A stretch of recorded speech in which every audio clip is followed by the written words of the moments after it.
Ever wondered how ancient armies, without tanks, jets, or GPS, managed to conquer vast empires? How did a few thousand soldiers dominate tens of thousands? The answer isn't just about sharp swords and strong shields. It's about something far more powerful: strategy, discipline, and sheer human ingenuity. Today, we're marching back in time to uncover the secrets of ancient warfare, revealing how legendary commanders like Alexander the Great and Julius Caesar turned their armies into unstoppable forces. So grab your helmet and let's explore the brutal, brilliant art of ancient battle. First, let's talk about the absolute bedrock of any successful ancient army: discipline. This wasn't just about standing in a straight line. It was a complete rewiring of the human mind. The average person's instinct in a battle, with sharp objects flying everywhere, is to run. Discipline was the antidote to that fear. Soldiers endured relentless, grueling training day after day, year after year. They practiced marching in unison for miles, drilling with their weapons until their movements were second nature, and learning to respond to commands instantly, without hesitation. Take the Roman legions, for example. Their discipline was legendary. A Roman soldier was a professional. He wasn't a farmer called up for a seasonal fight. He was a full-time warrior. They built fortified camps every single night, even on the march, a testament to their unwavering routine. This level of organization and discipline meant that a Roman legion could function like a well-oiled machine, even in the chaos of battle. When one soldier fell, another stepped seamlessly into his place. This collective resilience, this refusal to break, often demoralized their less organized opponents, who might fight fiercely as individuals, but would scatter when faced with a solid, unyielding wall of disciplined soldiers. This psychological edge was often more potent than any weapon. Now, discipline is one thing, but how you arrange those disciplined soldiers on the battlefield is another. This is where formations come in, and it's where we see true military genius at play. The most famous formation is probably the Greek phalanx. Imagine a wall of men, shoulder to shoulder, 8 or more ranks deep.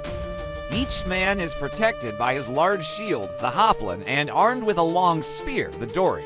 The front rank presents a terrifying wall of spear points, and the ranks behind add their weight, pushing forward, creating a human bulldozer effect. Trying to charge a well-formed phalanx head-on was practically suicide. It was an incredibly effective defensive formation and a steamroller on the attack. However, the phalanx had a major weakness: it was inflexible. It worked great on flat, open ground, but was vulnerable on its flanks and rear. If you could get around it, you could attack the less protected sides of the soldiers. This is where the Romans innovated. They developed the manipular legion, a much more flexible system. Instead of one solid block, the Roman army was broken down into smaller, more mobile units called maniples. These maniples were arranged in a checkerboard pattern, the famous quincunx formation. This had several brilliant advantages. It allowed the front lines to fight, then fall back through the gaps to rest, while fresh troops from the second line moved up to take their place. This rotation system meant the Romans could keep fresh, rested soldiers in the fight at all times. It also made the legion incredibly adaptable. If they were outflanked, the rear maniples could simply turn to face the new threat. This flexibility allowed the Romans to fight effectively on any kind of ground, against any kind of enemy. It was a masterpiece of tactical organization. But what if you didn't have the numbers or the training of the Romans? Well, that's when you use the world around you. Terrain was the great equalizer in ancient warfare. A clever commander could use hills, forests, rivers, and even the weather to defeat a much larger and stronger foe. A classic example is the Battle of Thermopylae. A small force of Greeks, led by the Spartans, held off a massive Persian army by positioning themselves in a narrow mountain pass. The Persians' numerical superiority was useless because they could only send a few men forward at a time, who were then met by the disciplined Spartan phalanx. The terrain funneled the enemy into a kill zone. Another master of terrain was Hannibal Barca of Carthage. At the Battle of Lake Trasimene, he ambushed a Roman army that was marching along the shore of a lake. He hid his main force in the wooded hills overlooking the path. As the Romans marched into the narrow gap between the hills and the water, Hannibal's troops descended from the high ground, trapping the Romans completely. They had the lake on one side and the Carthaginian army on the other three. It was a perfect trap and a devastating Roman defeat, all because Hannibal understood how to use the landscape to his advantage. A hill could provide a defensive advantage and a better view of the battlefield. A river could protect a flank or force an enemy into a difficult crossing. Even something as simple as the position of the sun could be a weapon. A commander might try to position his army so that the morning sun was in the enemy SIs, blinding them during the crucial opening charge.